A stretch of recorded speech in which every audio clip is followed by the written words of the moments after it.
श्री गणेशाय नमः। आत्मज्ञानामृत ग्रंथ के द्वारा जीवन की सार्थकता और सत्यता क्या है, इसे प्रदर्शित किया गया है। श्री गणेशाय नमः। श्री आत्मज्ञानामृत ग्रंथ समस्त धर्म ग्रंथों का सार, भाग 24। केंद्रित होकर कर्म करने से तुम निर्द्वंद हो जाओगे, ज्ञान के बंधन में बंधकर भोलेपन से दूर हो जाओगे। कर्तापन का भाव छोड़ने से तुम कर्म सन्यासी हो जाओगे।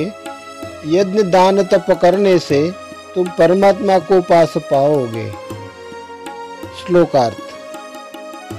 कोई भी कार्य करने से पहले उसकी शुरुआत कहाँ से करें और उसका अंजाम क्या होगा, इन बातों पर ध्यान केंद्रित करके साथ ही अच्छी तरह जांच पड़ताल करके हम कार्य करते हैं तो हमारे मन में किसी भी प्रकार की दुविधा नहीं रहेगी और हमें सफलता अवश्य मिलेगी।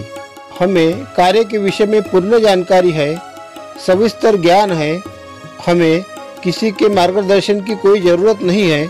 इस प्रकार हम अभिमान से ग्रस्त हो जाते हैं तो हमारा भोलापन, सरल स्वभाव बाधित हो सकता है। इसलिए हमें अहंकार से बचने का प्रयास करना चाहिए। इससे हम ज्ञान के बंधन से मुक्त हो जाएंगे।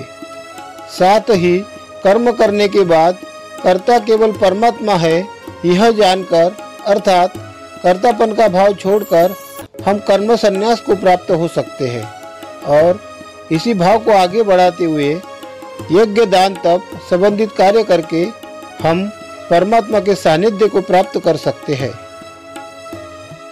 लक्ष्य को प्राप्त करने हेतु एकाग्र होकर ध्यान लगा, हलचल मन की बंद कर दे, विचारों में अलख जगा, चेतन शक्ति विकसित करके विषय वासना दूर भगा, अनमोल जीवन सार्थक कर ले, स्वयं को तू देन दगा। श्लोकार्थ। किसी भी कार्य को सुचारू रूप से संपन्न करने के लिए व्यक्ति को एकाग्र चित्त होकर उस कार्य पर अपना लक्ष्य केंद्रित करना चाहिए तथा अपने विचारों में प्रखरता लाकर मन को स्थिर करके कार्य करना चाहिए। साथ ही अपने चेतन शक्ति को विकसित करके मन से विषयों के संबंधित कामनाएं मिटाकर अपने अमूल्य जीवन को सफल बनाना चाहिए। किसी भी परिस्थितियों में विकारों के प्रलोभन में पड़कर खुद को धोखा नहीं देना चाहिए। तुम क्या करोगे प्रभु की सेवा, चाह कर भी ना कर पाओगे। अन्न उगाकर भोजन कराता, उसकी लीला कब पहचानोगे। सूरज बनकर प्रकाश देता, क्या कीमत इसकी चुका पाओगे। जल बनकर जीवन देता, ऐसी भक्ति क्या तुम कर पाओगे। श्लोकार्थ। अलग अलग धर्म के लोग अपने अपने धर्म स्थलों पर जाकर परमात्मा की पूजा अर्चना प्रार्थना करते हैं और अपने अज्ञानता का परिचय देते हुए कहते हैं कि हम भगवान की सेवा कर रहे हैं, परंतु वह लोग इस बात को नहीं जानते कि परमात्मा ने प्रकृति के द्वारा इंसान के लिए धरती पर कई प्रकार के अनाज, फल, फूल व प्यास बुझाने के लिए जल का निर्माण किया है। सूरज देवता को बनाकर सारी पृथ्वी पर उजाला करके हर प्राणी मात्र को जीवन दिया है। इसी प्रकार भगवान हमारी दिन रात सेवा कर रहा है। इसलिए संत महात्मा जन कहते हैं कि जिस प्रकार परमात्मा ने हमें हवा, जल, प्रकाश, अनाज, फल, फूल प्रदान करके हमारी सेवा भक्ति कर रहा है, वैसी सेवा भक्ति हम चाहकर भी नहीं कर सकते। इसलिए हमें अपने जीवन में सदा परमात्मा का धन्यवाद करना चाहिए।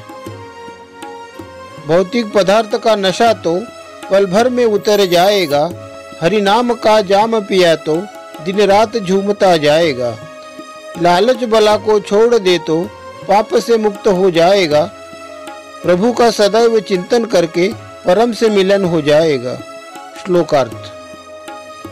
यदि कोई व्यक्ति अपनी सुख सुविधा की पूर्ति के लिए कोई कीमती वस्तु खरीद कर लाता है, उस समय उस वस्तु के प्रति उसका बहुत अधिक आकर्षण होता है।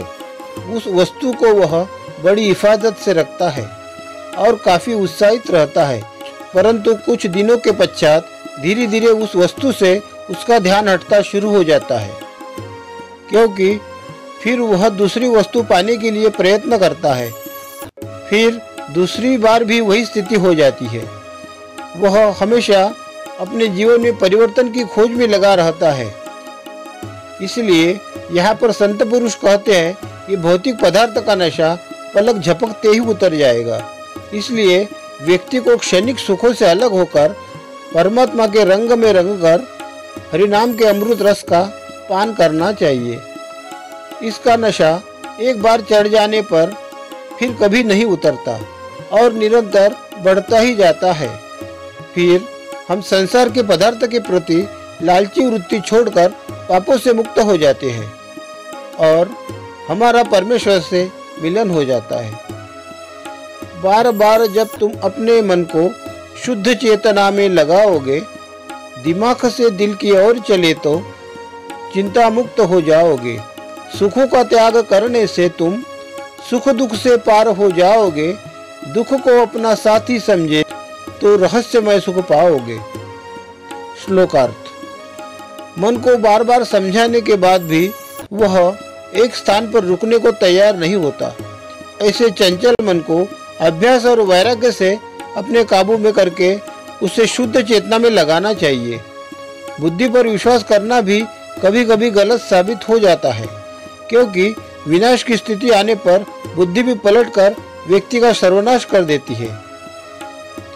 यदि हम जीवन में सुखों की चाह रखना छोड़ दे या सुखों का त्याग कर दे और दुख को अपना साथी समझे, तो हम जीवन में विलक्षणीय आनंद को प्राप्त कर सकते हैं। परमात्मा की सृजन अवस्था का अनुभव प्राप्त करने के लिए आप सभी महानुभावों से विनम्र निवेदन है कि इस वीडियो को अधिक से अधिक लाइक और शेयर करें। धन्यवाद।